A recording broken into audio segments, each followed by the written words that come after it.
तो हेलो दोस्तों, I hope आप सब लोग बढ़िया होंगे। तो आज के इस लेक्चर में डिस्कस करने वाले हम लोग सिंपल पेंडुलम के बारे में। ठीक है।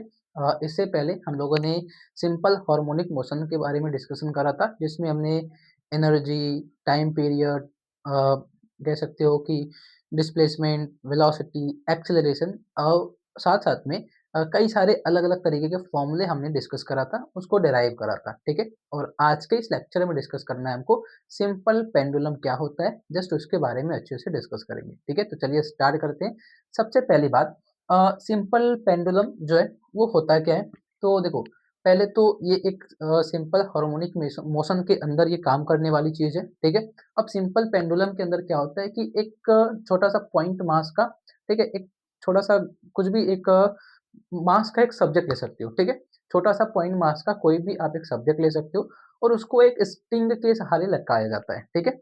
उसको एक स्ट्रिंग के सहारे लटका के सिंपल हार्मोनिक मोशन करवाया जाता है। एंड सिंपल हार्मोनिक मोशन कैसे करवाते हैं आपको पता है। सीधा उसको ऐसे लटकाएंगे और वो इधर उधर मूव करता है। ठीक है, जिसमें टू एंड फ्रो मोशन होता है। मतलब जिस भी मोशन के अंदर, जिस भी ऑस्किलेटरी मोशन के अंदर टू एंड फ्रो मोशन होता है, ठीक है, वेव मोशन के अंदर टू एंड फ्रो मोशन होता है, उसको आप बोलते हो सिंपल हार्मोनिक मोशन। एंड उसके अंदर जब सिंपल पेंडुलम की बात करी जाती है भैया, तो सिंपल पेंडुलम कुछ इस तरीके का दिखता है।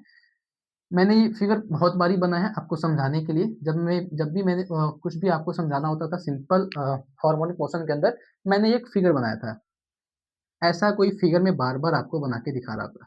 ठीक है? तो ये जो फिगर है ना, एक्चुअली में ये फिगर होता है आपके सिंपल पेंडुलम का। ठीक है? जिसमें होता है क्या है, एक छोटा-सा पॉइंट मास होता है। ठीक है? इसको पॉइंट मास का एक सब्जेक्ट बोला जाता है। तो ये एक छोटा-सा पॉइंट मास है जिसका मास है भैया m। ठीक है? इस पॉइंट मास का मतलब ये एक सब्जेक्ट है, एक छोटा-सा गोला है, कुछ भी ले सकते हो, कोई भी टाइप का सब्जेक्ट ले सकते हो। तो इसका मास हमने m कंसीडर करा है एंड उसको एक रस्सी के सहारे, ठीक है, एक स्ट्रिंग के सहारे हमने इसको लटका रखा है। ठीक है। एंड जब इसमें टू एंड फ्रो मोशन कराओगे, ठीक है, इसके अंदर भैया पॉसिबल है टू एंड फ्रो मोशन। ठीक है। To and fro motion.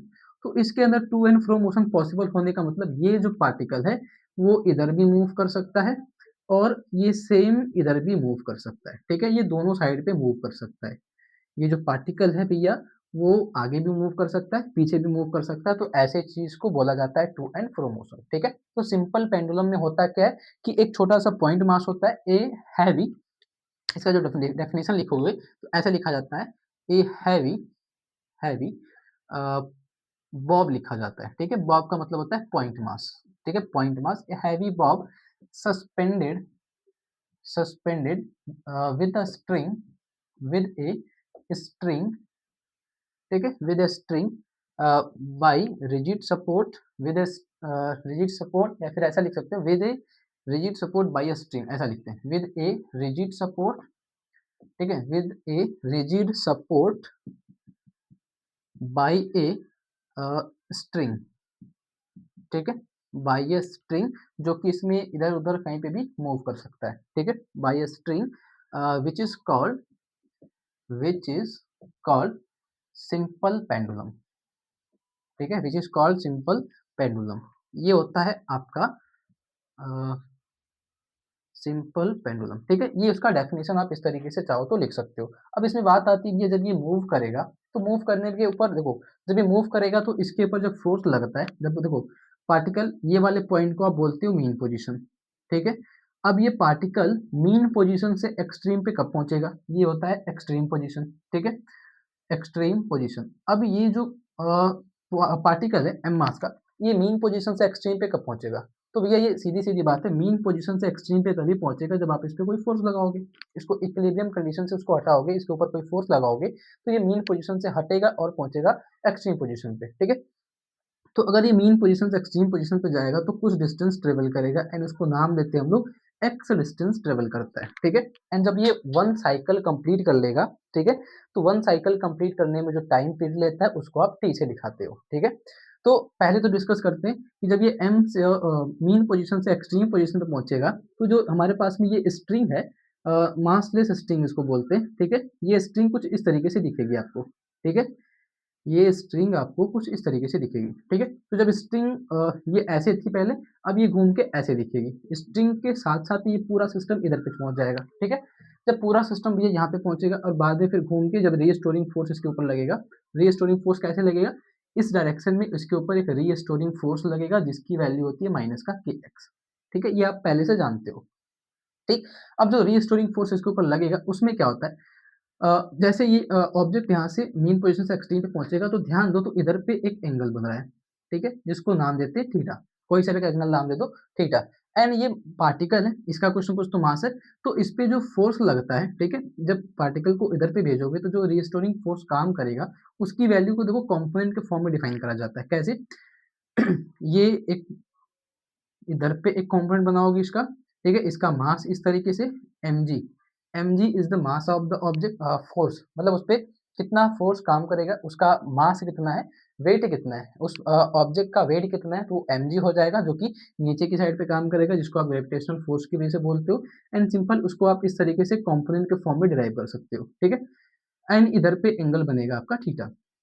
तो हुआ क्या है, जब ये पार्टिकल मीन पोजीशन से एक्सट्रीम पे पहुंचेगा तो इधर पे एक एंगल फॉर्म करेगा, रस्सी, ये जो रस्सी है, ये रस्सी के बीच में एक एंगल फॉर्म होगा एंड उसका जो पॉइंट मास हमारे पास में सब्जेक्ट है, उसका मास होगा mg नीचे की साइड पे, उसका वेट होगा mg, जो भी फोर्स उस पे काम करेगा वो नीचे की साइड पे लगेगा। But at the same time ये एंगल की वजह से उसके ऊपर एक फोर्स का कॉम्पोनेंट जनरेट होगा, जिसको नाम दोगे ये mg cos थीटा है, ठीक है, एंड ये बनेगा mg sin थीटा। ठीक है, ये दो चीजें आपके पास में बनेंगी, क्योंकि जो लाइन आपके एंगल से टच रहती है उसको आप कॉस के साथ में लिखते हो, बाकी को आप साइन के साथ में लिखते हो, ठीक है। तो ये हमारे पास में फोर्स का कुछ कंपोनेंट बनेगा। अब ये वाला जो फोर्स है वो क्या करता है, ये रस्सी देखो, रस्सी है ना, तो रस्सी में है और उसको लटकाए हो कोई उस पे मास, तो उसमें जाहिर सी बात है टेंशन जनरेट होगा, ठीक है। एंड अगर उसमें टेंशन जनरेट होगा तो वो टेंशन इस तरीके से काम करेगा भैया, ठीक है। तो अब ये जो फोर्स mg cos थीटा वाला है वो तो टेंशन में चला गया, mg cos थीटा, ठीक है, mg cos थीटा उसके टेंशन के लिए काम करने लगा, कि उसमें जो टेंशन जनरेट होगा रस्सी के अंदर, टी, टी को टेंशन कहते हैं, ठीक है, टेंशन, ऐसा लिखना, टेंशन, ठीक है। तो रस्सी में जो भी टेंशन जनरेट होगा वो क्या होगा, mg cos थीटा के बराबर, सीधी सीधी बात है।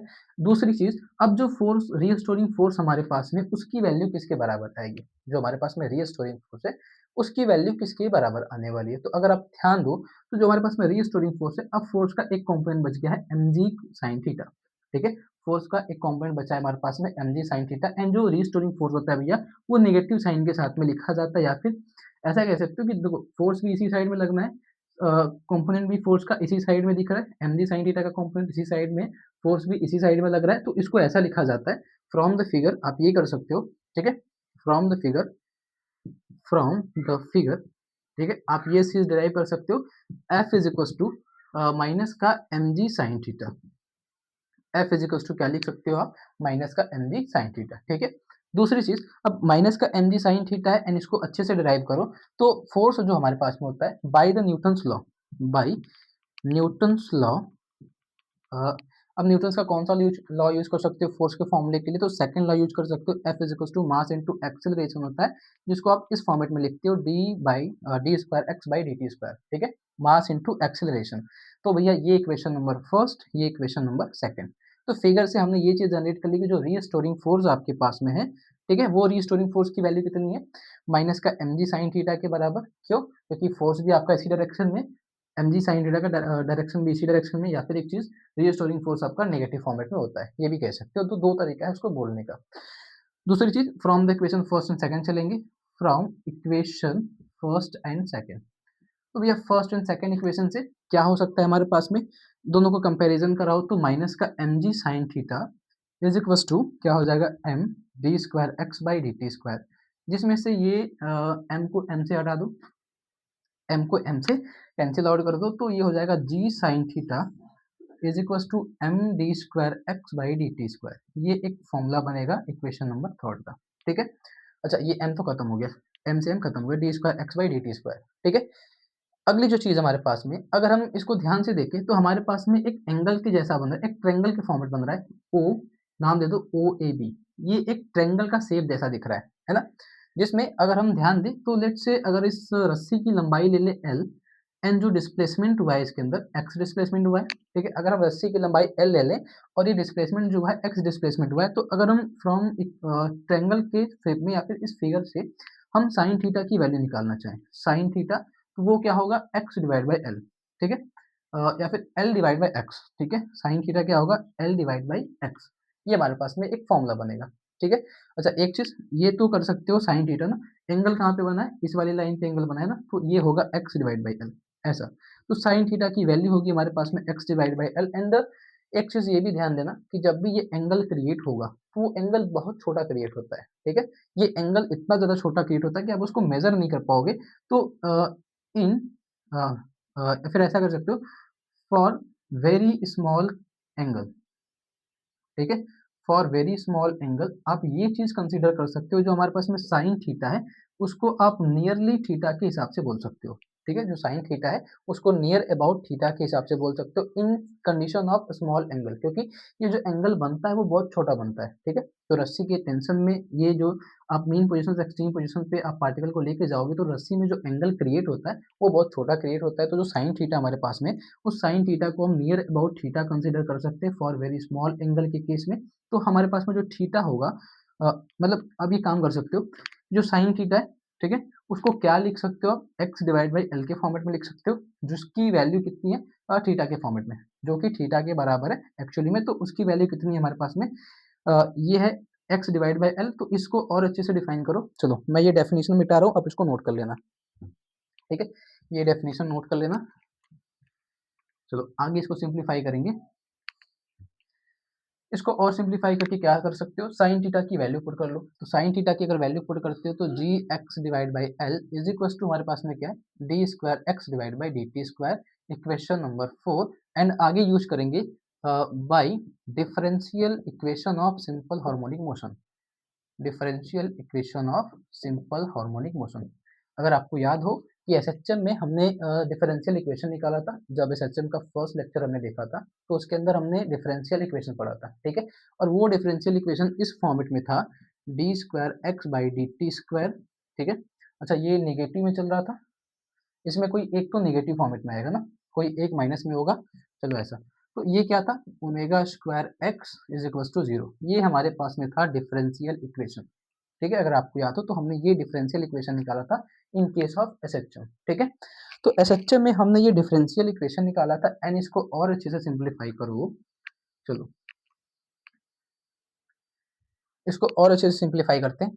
तो ये इक्वेशन को और अच्छे से, इसमें देखो एक काम कर सकते हो, ये D square x by D T square की वैल्यू पुट कर लो, ठीक है, फ्रॉम इक्वेशन 4। ये हम वैल्यू पुट करेंगे D square x by D T square की। तो क्या हमारे पास में वैल्यू है, माइनस का G x divide by L plus में omega square x is equal to zero, ये हमारे पास में एक इक्वेशन बनेगा। अगर हम यहाँ से d square x by D T square की वैल्यू पुट करते हैं in differential equation of simple harmonic motion में, तो हमारे पास में जो वैल्यू बनेगी minus g x divide by l into plus में ओमेगा स्क्वायर एक्स। तो ओमेगा स्क्वायर एक्स को उस साइड भेजो, तो जी एक्स डिवाइड बाई एल, ठीक है, ये हो जाएगा minus omega square x. X से एक्स को कैंसिल आउट करो, माइनस से माइनस को कैंसिल आउट करो, तो ओमेगा की जो वैल्यू आएगी वो होगी G divide by L under root के अंदर। ये हमारे पास में एक वैल्यू आएगी ओमेगा की अंडर रूट में जी डिवाइड बाई एल, ठीक है। दूसरी जो चीज़ हमारे पास में जो टाइम पीरियड होता है, टाइम पीरियड का फॉर्मूला। तो अगर हम सिंपल पेंडुलम के केस में टाइम पीरियड का फॉर्मूला देखें तो ये होता है 2 पाई बाई टी। देखो नॉर्मल कंडीशन में जो भी एसएचएम होता है, एसएचएम में हमारे पास में 2 पाई बाई ओमेगा है ना, ये फॉर्मूला होता है 2 pi by omega t equals to 2 pi by omega time period, ठीक है। हमने ये भी पिछले लेक्चर में निकाला था। अब इधर से ओमेगा की अगर वैल्यू पुट करते हो तो टाइम पीरियड क्या हो जाएगा, 2 पाई, ठीक है, अंडर रूट में 1 बाई ओमेगा है, तो ये हो जाएगा एल डिवाइड बाई जी। ये बनता है टाइम पीरियड का फॉर्मूला, जो कि आपको हर जगह देखने को मिलता है, बार बार ये देखने को मिलता है, time period equals to 2 pi by under root L into G, 2 pi by under root में 2 pi under root L divide by G. तो ये जो टाइम पीरियड का फॉर्मूला है जो कि सिंपल पेंडुलम के केस में आता है, ये बार बार वेव मोशन के केस में घूमता रहता है। जब भी आप वेव मोशन में टाइम पीरियड निकालते हो तो जनरल केस में बार बार यही दिखता है। तो ये फॉर्मूला इस तरीके से डिराइव करा जाता है, t is equal to 2 pi under root में एल डिवाइड बाई जी, जिसमें से या फिर आप ये भी कर सकते हो t is equal to 2 pi by omega, या फिर ओमेगा की वैल्यू अंडर रूट में जी डिवाइड बाई एल, ठीक है। तो इस तरीके से सिंपल पेंडुलम को डील करा जाता है, उसको सॉल्व करा जाता है, ठीक है। तो ये था आपका सिंपल पेंडुलम। अच्छा जो हमने फोर्स निकाला था, अगर आपको याद हो तो ये जो फोर्स निकाला था, अगर कभी भी आपसे स्ट्रिंग कांस्टेंट पूछे, कभी भी आपसे ना स्ट्रिंग कांस्टेंट पूछे, स्ट्रिंग कांस्टेंट ये कभी कभी पूछता है आपसे इन केस ऑफ स्प्रिंग के केस में, ठीक है। कभी भी अगर आपसे स्प्रिंग का कोई क्वेश्चन पूछे इन सिंपल हार्मोनिक मोशन में कि स्ट्रिंग कांस्टेंट बता दो, ठीक है। तो स्ट्रिंग कांस्टेंट क्या होता है, जो हम रीस्टोरिंग फोर्स लगाते हैं, अगर आपको याद हो तो जो रीस्टोरिंग फोर्स होता है इज डायरेक्टली प्रोपोर्शनल, या फिर ऐसे लिखते हैं इज इक्वल टू माइनस का के एक्स होता है, ठीक है। Is directly proportional to the x, displacement के डायरेक्टली प्रोपोर्शनल होता है, ठीक है। तो जो ये के है ना, इसी के को बोला जाता है स्ट्रिंग कांस्टेंट, या फिर फोर्स कांस्टेंट बोलते हैं, या फिर उसको स्ट्रिंग कांस्टेंट बोलते हैं, ठीक है। तो अगर कभी भी आपसे इन केस ऑफ ये पूछे कि कोई स्प्रिंग है, ठीक है, उस स्प्रिंग को आप स्ट्रेच करते हो, कंप्रेस करते हो और इक्विलिब्रियम कंडीशन में रखते हो, तो उसमें जो हमारे पास में स्प्रिंग कांस्टेंट आएगा उसकी वैल्यू बता दो। तो उसकी वैल्यू होती है के, एंड के की हमने एक वैल्यू निकाली थी, अगर आपको याद हो, ओमेगा स्क्वायर एम, ठीक है। के की ये वैल्यू होती है ओमेगा स्क्वायर इंटू एम, ठीक है। अगर आपको याद हो पीछे वाले लेक्चर में जाके देखना, पीछे जो डेफिनेशन वगैरह आपने लिखा है उधर आपको ये देखने को मिल जाएगा, k is to omega square by m होता है, ठीक है। तो ये हमारे पास में, ये कभी भी अगर आपसे पूछे स्प्रिंग कांस्टेंट के बारे में या फिर स्प्रिंग का कोई क्वेश्चन पूछे, तो उधर से ये फॉर्मूला डिराइव कर सकते हो, ये चीज़ बस इतना सा, ठीक है। बाकी तो अगर नहीं पूछेगा तो कोई टेंशन नहीं है। बाकी ये आपका था सिंपल पेंडुलम, जिसमें हमारे पास में ये फॉर्मूला बन गया है, t is equal to 2 pi under root में एल डिवाइड बाई जी, ठीक है। तो ये था आज का हमारा लेक्चर, जिसमें हमको डील करना था सिंपल पेंडुलम से, ठीक है। तो इसको अच्छे से नोट कर लेना एक बारी ठीक है। फिर मिलते हैं हम लोग नेक्स्ट लेक्चर में, तब तक के लिए थैंक यू।